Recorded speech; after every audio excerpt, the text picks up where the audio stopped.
আসসালামু আলাইকুম রহমতুল্লাহি ওবরাকাতুহ। হামিদান ওয়া মুসাল্লিয়ান ওয়া মুসাল্লিমা আম্মা বা'দ। ফাআউযু বিল্লাহি মিনাশ শাইতানির রাজীম। বিসমিল্লাহির রহমানির রহিম। ইয়া আইয়ুহাল্লাযীনা আমানু ইত্তাকুল্লাহা হাক্কা তুকাতিহি ওয়া লা তামুতুন্না ইল্লা ওয়া আনতুম মুসলিমুন। সম্মানিত দর্শকবৃন্দ, আজকে আমরা একটি গুরুত্বপূর্ণ বিষয় নিয়ে আলোচনা করব ইনশাআল্লাহ।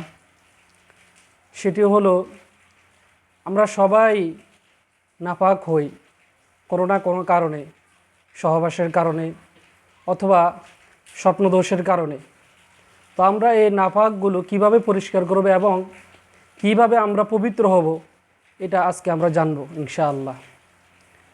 এ সম্পর্কে আমরা সর্বপ্রথম যখন আমরা গোসল করতে যাব, তখন আমরা নিজেদের যে নাপাকগুলো শরীরের মধ্যে লেগেছে এবং কাপড়ের মধ্যে লেগে আছে সেইগুলো ভালোভাবে পরিষ্কার করব। অথবা যদি অতিরিক্ত নাপাক কাপড়ের মধ্যে থাকে, তাহলে অন্য কাপড় পরিধান করে আমরা গোসল করতে যাব। তারপরে আমরা সর্বপ্রথম কুলি করব। আমাদের কুলিটা যেন গড়গড়াইয়া হয়, হলক পর্যন্ত আমাদের কুলিটা যেন যায় এবং ভালোভাবে কুলি করব। 2 নম্বরে আমরা নাকে পানি দিব। আমাদের নাকের পানিগুলো যেন নাকের নরম হাঁটি পর্যন্ত পৌঁছে যায়, এইভাবে পানি দিয়ে ভিতরের দিকে টান দিবেন।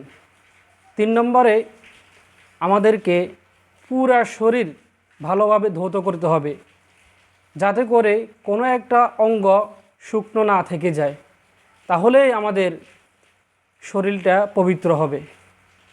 এবং কি আল্লাহ রসুল সাল্লাল্লাহু আলাইহি সাল্লাম বলেন, তোমরা যদি রাত্রের মধ্যে তোমাদের সহবাস হয়, তোমরা যদি এইভাবে নাপাক হয়ে যাও, তাহলে অজু করে শুয়ে যেতে পারো।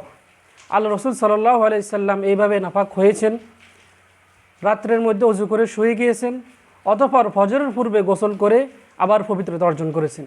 ইনশাআল্লাহ আমরাও এইভাবে করার চেষ্টা করব। আল্লাহ তাআলা সবাইকে তৌফিক দান করুক।